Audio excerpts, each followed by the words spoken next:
Our next speaker is Henny Steiniger. And Henny is Head of Customer Intelligence and Customer Experience at MediaMarktSaturn. Also, Henny is not here, live from Germany, I would say. Hello, Henny. But before I give you the floor, I think that I'm very happy to have you here in our event because by doing a lot of customer journey studies myself over the past years, I always found it very interesting to see how important and dominant not only the retailer is, but especially media market in a lot of buying situations. So I'm very happy to have you here and to hear your perspective, more from a retailer side, on this, on our central theme, the moment of truth. Henny, already welcome, and the floor is yours. Thank you so much. Thanks a lot. And yes, it's a pleasure to be here today and a pleasure to share some insights regarding the moment of truth at MediaMarktSaturn. So let's start right away. So how to turn customer experience and sustainability into a superpower. So I'm trying to give you some heads up how we do it and who's we. I think it's also worth spending a minute on who's the team. So here you see, it's actually part of the team. Here at Munich and Ingolstadt in Germany. So this is where the headquarters is positioned. So now we start. Okay, I guess most of you know MediaMarktSaturn, if not all. So this is a bit of numbers, who we are. I think the most important ones, not to read out everything you see here, is we have 1,000 stores in 13 countries. And on the other hand side, we have a 30.2 online turnover share. So that means we are an omnichannel retailer. And throughout the pandemic, we really had to move our system very flexible forwards and backs, as you can imagine, with forced lockdowns. So, and right now we experience what many of you phrase as a new normal.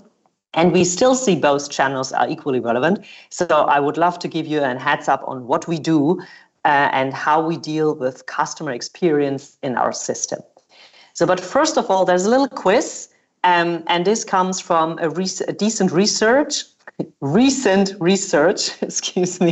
we deducted with the help of DVJ. So the question is, if MediaMarkt takes credible measures regarding sustainability, how likely is it that you would buy more products by MediaMarkt rather than from other retailers? So what is the percentage of very likely in Germany? I would like to invite you to participate and post your answers. And at the end of my little presentation, we'll announce a winner. And this is going to be the prize. So there's a little internet radio from our own brand. It's available in black and white. So, okay, guys, please participate and share your thoughts in the chat. Okay, so basically we see two major trends, customer experience and sustainability. Let's start with customer experience. So looking at it and how we address that at MediaMarktSaturn, it's first of all, we listen. And there's various tools how we do that. Transactional NPS, mystery shopping, non-buyer surveys, customer segmentation, specific studies, such as the one for sustainability we're going to have a look at later on. And then we execute. And basically everything we execute, we pilot in 1 or 2 countries first, and then roll out to the group of 13 countries. For that, we use a customer journey framework. I'll briefly show you. And we follow up a holistic service design approach.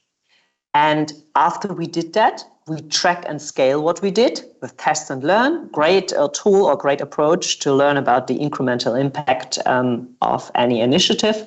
Again, the transactional NPS. And ideally, we continue from there. And let's see how we approach this. What you see here is our actual customer journey blueprint. So customer journey is something Anna also pointed out. So this is how we use it. This is how we address it. We have the want it, get it, use it, and love it phase. And we start with the customer behavior and then with the pain points from the perspective of the customer and the employee. The CX fixes we can find, the quick fixes, so to say, and also the ones that take a bit more time. Services, that's a strategic topic for us. Then all the touch point, as I already pointed out, there's, various touch points since we are omnichannel retailer. Data proof points. Everything we do should be data backed up. And of course, processes and IT. So by doing that, we come up with a couple of new solutions, innovative approaches. And here are some just to give you an idea how we address it. Let's start with the employee app. So what is that and why is it needed? So usually the employee would, be faced with a question, would then move to computer and check for availability, competitor prices and stuff like that. Right now, it's all in the hand of the employee with this little app. Just a scan, and on the hands of the employee is the instant availability of the product, where is it available, and how fast can it be delivered, and also the information of competitive prices. We do a price match, so therefore this is a relevant information, and also we can compare products here. So this is really something that helps the customer in order to find the right product and get the right information on hand. There's another one, and I would like to share a little film with you because that helps to illustrate. It's in German, but I think it's easy to understand. It's well illustrated. So it's about the digital queue, because you have to know, for us, availability of the employee is the biggest issue in our system. Many people come to our stores and want an instant employee, and this is how we address it.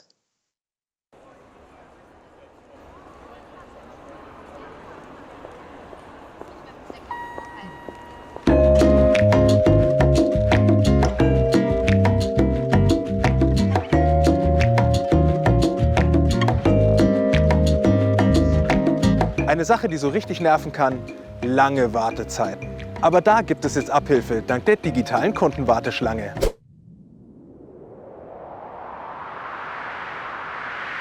Benötigt der Kunde beispielsweise eine Finanzierung, kann die zuständige Servicekraft den Kunden in die digitale Warteschlange einreihen.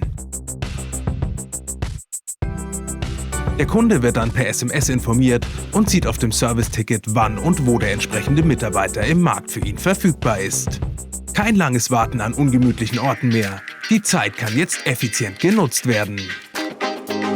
So bleibt dem Kunden mehr Zeit, sich über die tollen Produkte vor Ort zu informieren, diese zu testen und ihm die Kaufentscheidung leichter zu machen. Aber nicht nur die Mitarbeiter können den Kunden digital in die Warteschlange einreihen, sondern auch die Besucher des Marktes selbst. Dafür wird einfach einer der ausgestellten QR-Codes gescannt und schon kann sich der Kunde ganz eigenständig einreihen. Ist der Service-Mitarbeiter verfügbar, wird der Kunde per SMS informiert und bekommt den gewohnt kompetenten Service, den er benötigt. Super schnell, super einfach und das ganz egal, ob Beratung, Finanzierung oder TV-Kalibrierung.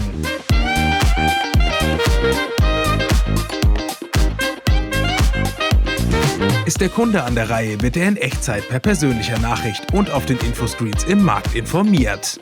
Frust durch lange Wartezeiten ist also passé, dank der digitalen Kundenwarteschlange. So, you see, with the digital queue, the customer has the opportunity via self-service to check in and then get the instant consulting on hand as soon as it's available. So it's a very efficient way to make this important service available. Okay, let's continue with consulting. There is also another touch point we're offering for our customer, and this is the online live consulting. So it's available everywhere, clearly. It's on your phone, on your hand. So this is something we currently offer for 25 live streams in Germany and various other countries. You can get a consulting on certain brands or on a category like TV, for instance.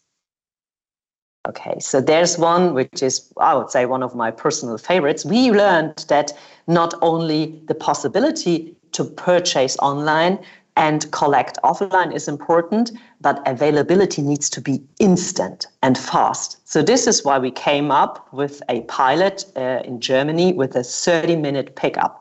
This is something we offer to our customers on a regular basis right now, and which is successfully launched to all our countries. Okay, so and to make this picture a bit more complete, so we know that, or we learned, for our customers, it's not about having a coffee machine or having any kind of cooker or phone. It's to make the most of it. And really, it's about the experience and the usage. Most of our products are actually fun and are bought for entertainment purpose, and they are really fun to use and fun to deal with. So we educate our customers in a playful way and in an entertaining way how to make the most of their products and how to make the most of their products and services with our content. Okay, so there's one more, which becomes more and more relevant since products are more and more connected and for many customers are more and more complicated. You all may have experienced this good old being at your family's house, at your parents' house maybe, and being asked to set up the internet, reinstall something, do any kind of updates. So this is what Deutsche Technikberatung does for our customer. They come to your home, fix the product in the environment at your home, may it be Wi-Fi installment or anything else you are needing in that moment, right? So then we see the other side of the other aspect I brought today, that's sustainability. And then we want to start with some numbers. Again, this is a very fresh research we deducted with DVJ regarding the relevance of sustainability. And here you see that especially for large appliances with 67%, it's very relevant for our customers that products are sustainable. So coming a bit more to that and giving a bit more beef to the bone, so to say, we brought you a actual comment from our customers. Our son, not on purpose, broke the old television. When we bought a new one, we took a close look to ensure that the investment was worthwhile in the long run. Of course, image quality is important, as are energy efficiency and CO2 emissions. We choose and purchased a model after considering all of these factors. So this gets more and more common in the reality of our customers. So when you look at purchase decision factors, you see that sustainability product labels ranks number one amongst the large household appliances with 62%. Again, this comes from the DVJ study. And this is how we approached it. There is a so-called Better Way label, and you'll find that at MediaMarktSaturn. And currently there are more than 1,200 products labeled that way and explained in depth and in detail, and we use that to guide the customer when sustainability is such an important driver. And there's another one I really, really like. There is this astonishing number of approximately 200 million mobile phones in the homes of different German households not being used. So what we offer is a machine to trade in old phones and to get a voucher. You get a certificate that your product is properly recycled, and you get a little coupon voucher for your next purchase, so you can redeem that and buy something new which you like. So I think that's an awesome idea, and this is something we are piloting too, last but not least, and this is something that may be more common in countries like the Netherlands. This is the delivery with the e-bike.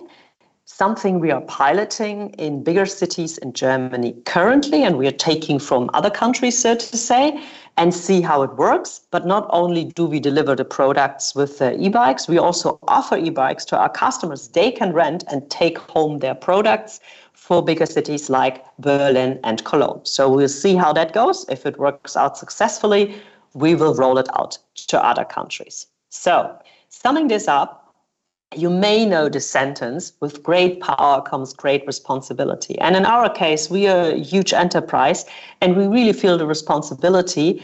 And this is how we approach it. So when it comes to shopping, we really want to guide our customers. And it's all about conscious shopping, making the right decision for you, considering the right elements.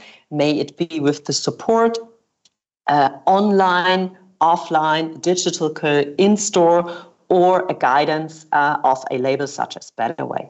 Usage. So this is all about how to really use and make the best of your product, use it for a long time, use it the way you want to use it to get the outcome you really desire. So for instance, with our live content, Repair, really, really important part on the way to a circular economy. Repair, we do offer instant repair, not only for the products you purchased at MediaMarktSaturn, also for products you purchased elsewhere. So this is something many people do not know. So that's a service that's clearly available, and also recycle, such as shown with the smartphone example. So I hope this could give you a little glimpse and an insight on how we address that and how we live up to that approach. We clearly have, and we want to follow up. We've been lately recognized for that. We're very proud of that. There's a recent Google Omnichannel study, so we became first place in Germany, and also there is a ranking or an award for the best ESG retailer, where ESG is environmental, social, and governance. So these are just steps on our way, but for us also a little reminder that we are on the right path, and we continue to do so. Coming to our quiz. So giving you a hint how this worked out. So for all of you who answered and who participated in the quiz, the correct answer is 24%. 24% would buy products from MediaMarkt, more likely than other retailers, and the actual answer here is very likely. But looking at the results, you see that this is a huge topic, and especially for Turkey. So if you look at the blue bar, but the correct answer in our face was the 24%. And if I'm correct, there should be a winner we can announce. So this, therefore, I need the help.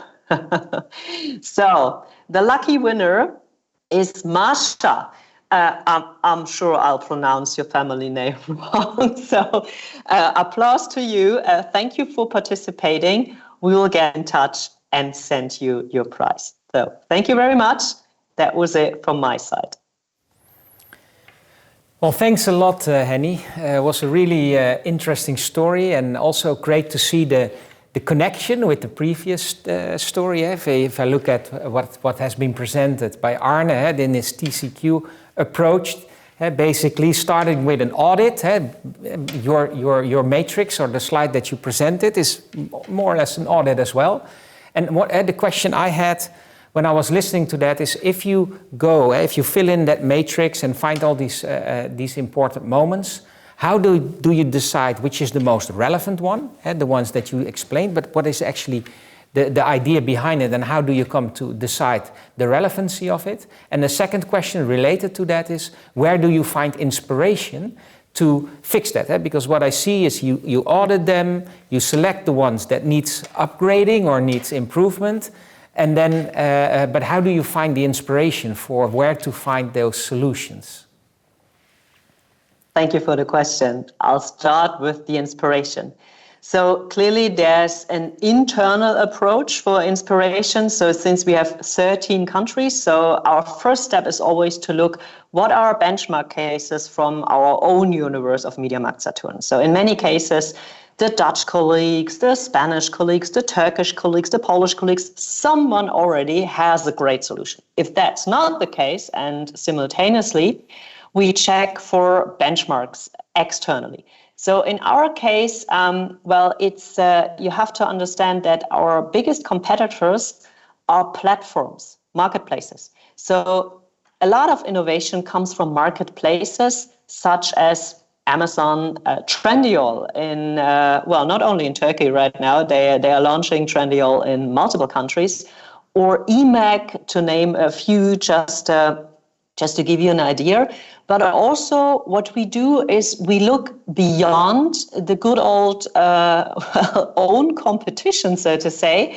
So just for instance, just one retailer, which I found really innovative with a lot of great solutions, is Flaconi.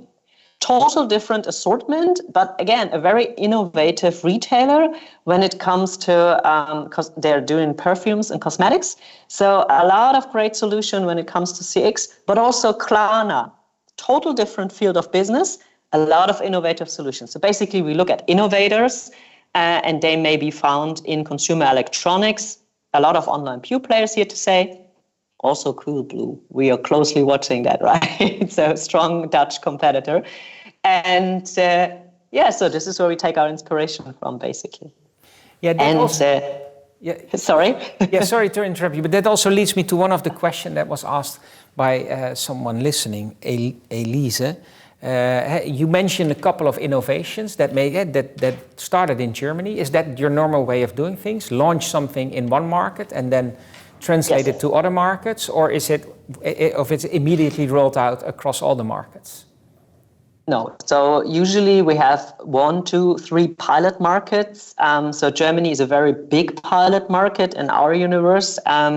Could be any other market too. So there's a lot of Spanish pilots, a lot of Dutch pilots actually, and then whatever the innovation is, get rolled out from there or reworked first. There is adjustment phase and then there's a rollout phase. So otherwise we would waste a lot of resources. And clearly we wouldn't be faster. So there's always a pilot phase. Okay. Do you want me to answer the relevance question as well? Yeah, sure. Yes, sorry. Yeah, so when there is multiple ideas, there is a framework, how we score it. So there's like a scorecard model you have to imagine. So it starts with relevance for the customer. Is it a customer pain point? Is it an employee pain point? What's the business potential? And in some cases, what's the potential loss? Because if you don't fix issues, you lose money, you risk whatever, you run into risk. And last but not least, is it a strategic priority?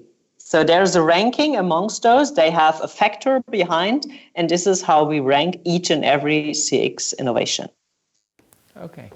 Hey, and you mentioned one of the innovations is the online consultant. One of the questions was also from Amy, is that online consultant, is that in terms of conversion ratio more successful than the consultant in store?